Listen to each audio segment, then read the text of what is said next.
Coming to you from an undisclosed location, somewhere deep in the heart of the Santa Monica Mountains, I'm your intrepid host, L.A. Marzulli. Special announcement, this is Politics, Prophecy, and the Supernatural.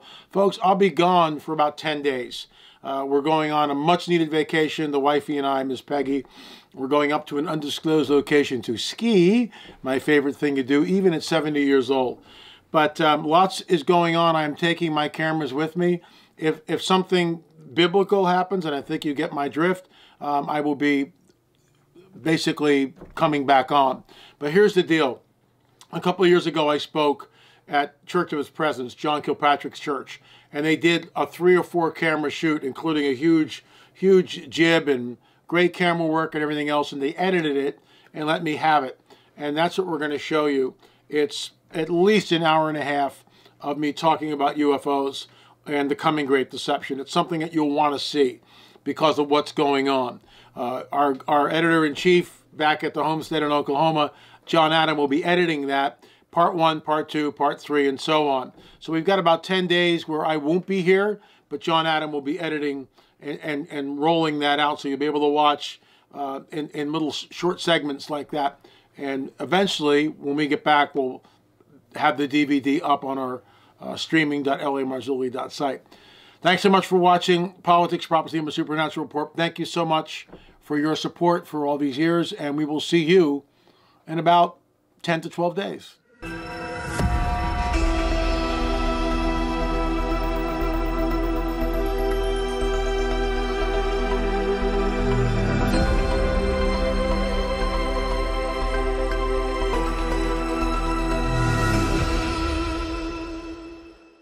Research shows us that up to 50% of the U.S. population makes New Year's resolutions, but fewer than 10% will keep them after the first few months.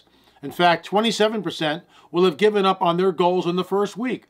31% will have given up in the first 2 weeks. Just over half will survive the first month. One of my resolutions is feeling my best and looking my best. The way I'm going to be doing this is with ageless multi-collagen. Go to healthwithla.com, that's healthwithla.com, and get my favorite collagen for 51% off today so you can look and feel your absolute best. Or click the link in the video description box below. Once again, www.healthwithla.com. That's www.healthwithla.com. Look, there's a war going on in the heavens. We talked about that last night. And this war is beginning to manifest on this planet. And I believe it's manifesting now in ways that I've never seen, and I'll show you some things. There's a part of the UFO phenomena which is called the abduction, when people are taken against their will. I've talked to many people who have had this happen. It is a very, for the most part, a very unpleasant occurrence, and it's terrifying. This is from Robert Salas's abduction. And Robert Salas was on a ballistic missile base as its commander in 1967 when a red UFO landed near the front gate and disabled all 10 intercontinental ballistic missiles. Later, other bases have the same thing happen with various witnesses, including Captain Bradford Runyon, who saw the ship from his B-52 bomber. It was also plotted on radar. Later, he read a report that a 20-ton missile silo lid had been removed and placed on the ground during the UFO intrusion. We don't know how many bases have the same thing happen, but it was more than one. Years later, Salas was abducted. I call your attention to the 20-ton missile silo. Remember the huge megalithic stones that we talked about last night? 120-ton stones in places like Sacsayhuaman, Peru? 20-ton missile silo. This is why we were so interested in this case, because we had proof that a 20-ton silo door was just picked up and moved as if it was paper. And now we go back thousands of years ago to Sacsayhuaman. Is there a link with what happened in Sacsayhuaman to what happened in 1967? In my opinion, yes. Is it conclusive? No. Is it conjecture? Of course it is. But there's a link there between the two. At least, okay, 20-ton silo door gets picked up and moved with no one touching it. That's called levitation. The rocks that we see in Peru cut and fit with 120 tons or even more. The tonnage in Baalbek, and I'll give you an idea how big that stone is. From this wall over here to probably where Pastor is about 60 feet.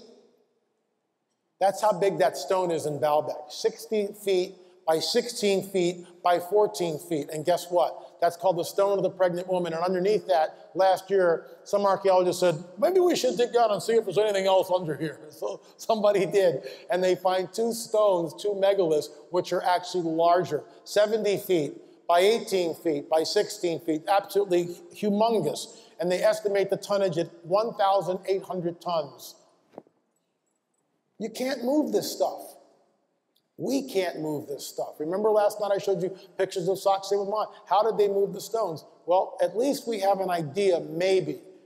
And this all goes back to, and you'll hear about this, the ancient astronaut theorists, the ancient alien show on the History Channel are always saying, E.T., E.T., E.T. And I'm always saying, no, it's not E.T., it's not extraterrestrial, it's interdimensional. This is the handiwork of the fallen ones. It's the handiwork of the fallen ones. It's Nephilim architecture, fallen angel technology.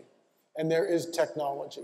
Don't believe me, read again in Ezekiel, where they go out and they have some weapon and they start destroying the people in Jerusalem. How does that work? How does that work?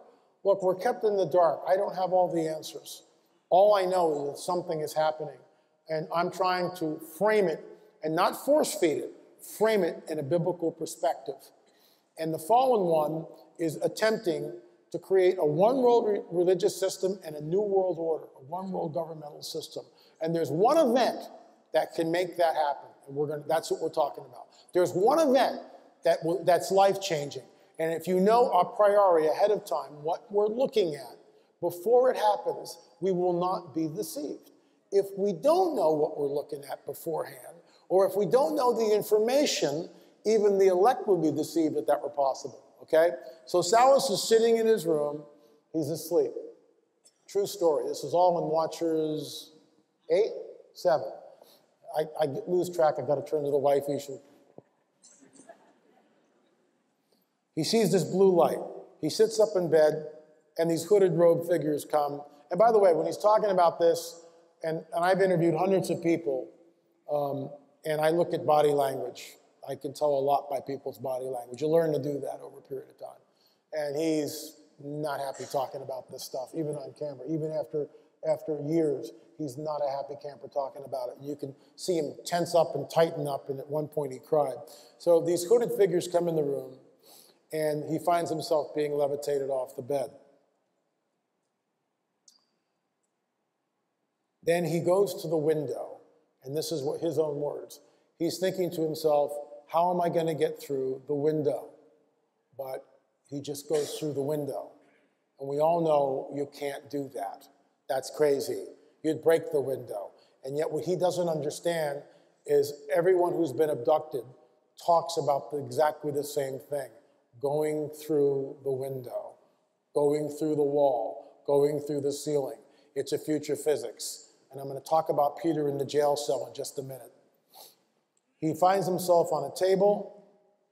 We're all adults in this room for the most part, so he takes that needle, this entity takes his needle. Now, if these are loving, benevolent ETs from another planet, why are they taking this very long needle and inserting it in the man's manhood? I think you guys know what I'm talking about.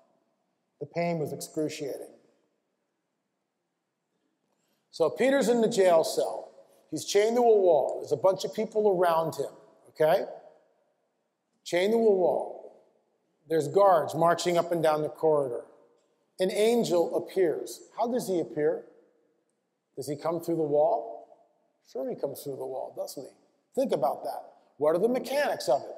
He appears through the wall. He has to come through the building.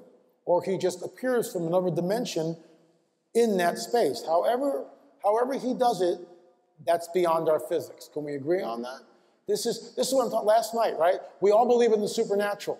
Well, all I'm doing is giving you ahead of time what happened to Salas in his abduction and then linking it back to the biblical narrative, giving us some grounds to go, oh, I see where he's going with this. So Peter is not sure whether he's awake or asleep. He's foggy. This is a classic.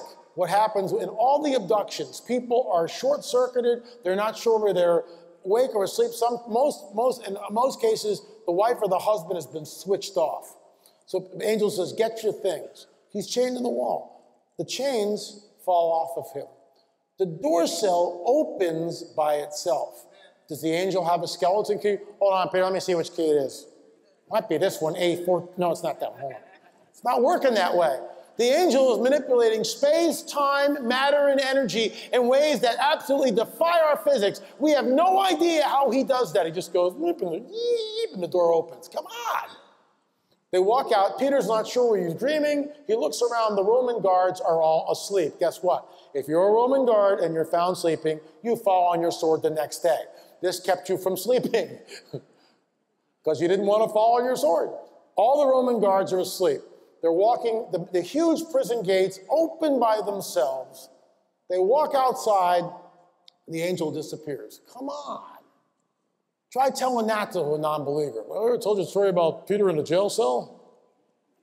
What episode of Star Trek was that from? Because that's what it sounds like.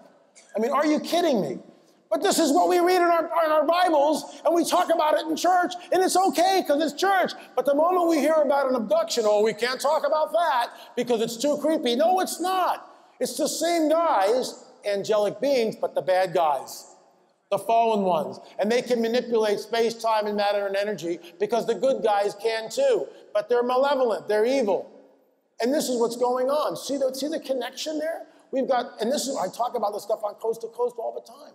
And when I hit people with this story about Peter, I don't tell them it's from the Bible. I say, what does this sound like? And they'll go, wow, it sounds just like an abduction. Who got abducted, LA? I said, well, Peter, but it wasn't really an abduction. This was a good angel that came in freedom. And all of a sudden you see the light bulb go ding, and they begin to connect the dots.